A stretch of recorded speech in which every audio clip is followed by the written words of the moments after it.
नमस्कार मित्रों, आज हम पढ़ेंगे तरल दाब, फ्लूइड प्रेशर।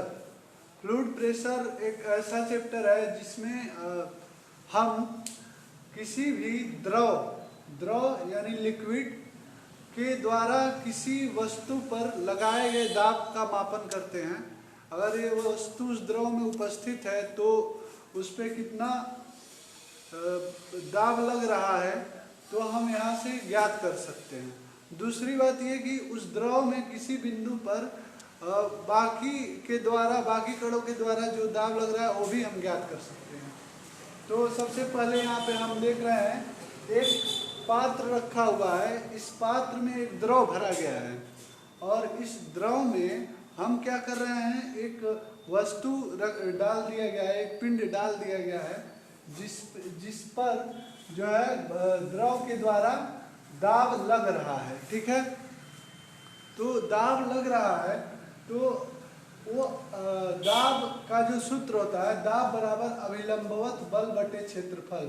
किसी एरिया में जो है वो एक बल कार्य कर रहा होगा तो दाब उस जगह का निकालते हैं, दाब बराबर अभिलंबवत बल बटे क्षेत्रफल, यानी फोर्स अपॉन एरिया।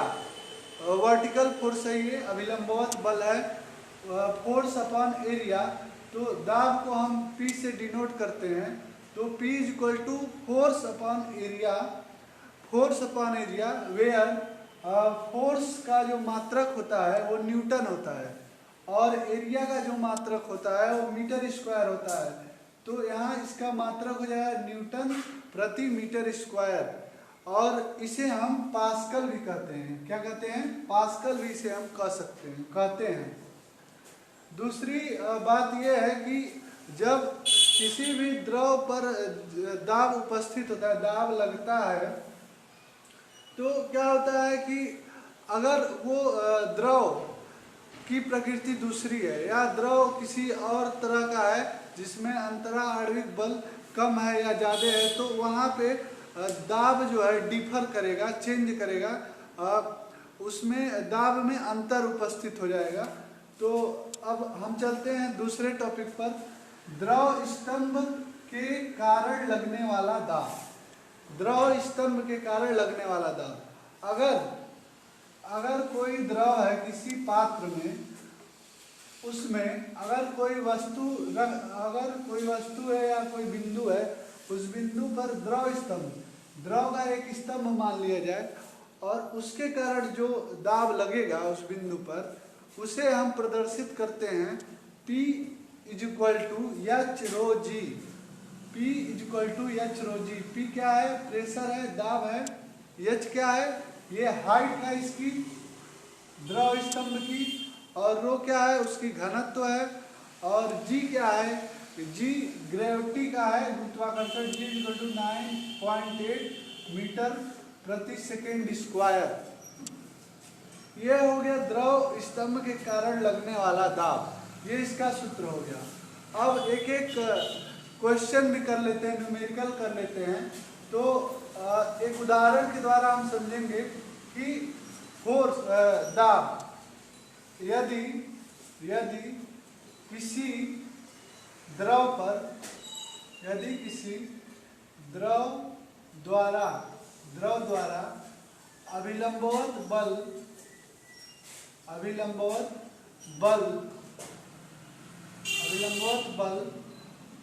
50 न्यूटन किसी बिंदु पर लगता है, 50 न्यूटन किसी बिंदु पर लगता है और अनुप्रस्थ काट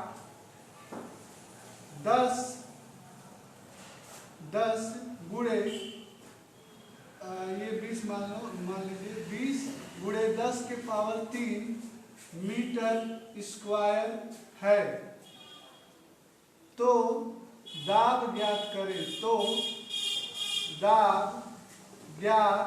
करें। अब यहाँ पे हमें क्या करना है? दाब ज्ञात करना है। तो हमारा यहाँ पे क्या क्या दिया है? फोर्स दिया हुआ है, बल, और एरिया दिया हुआ है, अनुप्रस्थ काट। तो हम क्या करेंगे? उस फार्मूले को, उस सूत्र को लिखेंगे, दाब बराबर अभिलंबवत बल बटे क्षेत्रफल। तो यहाँ पे आ जाएगा P = फोर्स अपॉन एरिया। तो फोर्स क्या हो जाएगा 50 न्यूटन और अनुप्रस्थ काट है 20 × 10⁻³ तो 10⁻³ ऊपर ले जाएंगे तो ये +3 हो जाएगा और नीचे ये 20 रहेगा। तो इसको काटेंगे तो ये आएगा 2.5, तो आ जाएगा 2.5 × 10⁻³ न्यूटन प्रति मीटर स्क्वायर। इसको हम पास्कल भी लिख सकते हैं। क्या लिख सकते हैं? इसको हम पास्कल भी लिख सकते हैं। 2.5 × 10⁻³ पास्कल। ठीक है, ये हो गया इसका फार्मूला। और ये हो गया दाब पे, प्रेशर पे एक न्यूमेरिकल। ठीक है, ये हो गया न्यूमेरिकल। और दूसरा भी इसी तरह से हम उदाहरण लेके न्यूमेरिकल कर सकते हैं। और अब हम चलते हैं तरल दाब के नियम पर।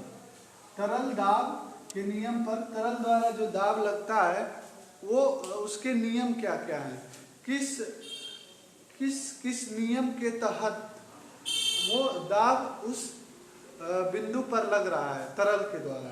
तो पहला नियम है, यदि कोई पात्र है, उस पात्र में 3 बिंदु दिए गए हैं। जैसे यहाँ पर ये है पात्र, यहाँ पे बना हुआ है, यहाँ पे बना हुआ है, ये पात्र है। इस पात्र में द्रव भरा हुआ है और यहाँ पे बिंदु A है, बिंदु B बीच में है और बिंदु C नीचे है। तो तीनों जगह पे उस तरल में कितना दाब लग रहा है? तो इस तीनों बिंदु पर एक बराबर दाब लग रहा है। ये है पहला नियम कि सभी बिंदुओं पर, द्रव में सभी बिंदुओं पर लगने वाला दाब एक समान होता है। पहला नियम क्या हो गया? द्रव में लगने वाला दाब सभी बिंदुओं पर एक समान होता है, पहला नियम। दूसरा नियम है कि किसी भी द्रव में लगने वाला दाब, किसी भी द्रव में लगने वाला दाब उस द्रव के घनत्व के अनुक्रमानुपाती होता है। इसका मतलब यह हो गया कि अगर किसी भी द्रव का घनत्व बढ़ा हुआ है, यानी घनत्व बढ़ा हुआ है, तो उस पे लगने वाला दाब भी क्या होगा? बढ़ेगा। या किसी द्रव में उसका दाब बढ़ रहा है तो इसका क्या मतलब है कि उसका घनत्व भी अधिक है, तभी तो उसका दाब बढ़ रहा है। यानी घनत्व क्या होता है कि डायरेक्टली प्रोपोर्शनल होता है, अनुक्रमानुपाती होता है। यानी किसी भी द्रव में लगने वाला दाब उसके घनत्व के अनुक्रमानुपाती होता है। यह है दूसरा नियम। अब चलते हैं तीसरे नियम पर।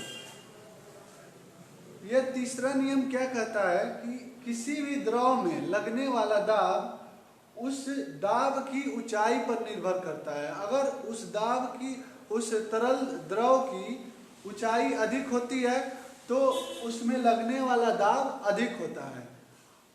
यदि उस द्रव की जो ऊंचाई है वो बहुत ही कम है, यानी द्रव की मात्रा कम है, तो उस पे लगने वाला दाब क्या होगा? कम होगा। यानी तो इसका तीसरा का हम लिख सकते हैं कि किसी भी द्रव में लगने वाला दाब उस द्रव की ऊंचाई के समानुपाती या अनुक्रमानुपाती होता है। ठीक है, एक बढ़ेगा तो दूसरा भी क्वांटिटी बढ़ेगा। ये क्या है? दाब है, और ये क्या है? h क्या है? ऊंचाई है। ठीक है, अब चलते हैं चौथे नियम पर। द्रव दाब पात्र के क्षेत्रफल पर निर्भर नहीं करता है। द्रव जो है दाब पात्र के क्षेत्रफल पर निर्भर नहीं करता है कि कितना उसका क्षेत्रफल है। अगर ये ऐसा पात्र है या ऐसा पात्र है या ऐसा पात्र है तो ये निर्भर नहीं करेगा। यहाँ पे जो जितनी, अगर उसी मात्रा में द्रव यहाँ भरा हुआ है, उसी मात्रा का द्रव इसमें भी भर दिया जाए और इसी मात्रा का द्रव इसमें भी भर दिया जाए, तो जो बिंदु यहाँ पे ए ले रहे हैं वही बिंदु यहाँ पे भी ए ले लिया जाए, यहाँ पे भी ए ले लिया जाए, तो क्या होगा? दाब लगभग बराबर होगा। दाब बराबर होगा और क्षेत्रफल पर निर्भर नहीं करेगा, लगभग सारा सेम होगा।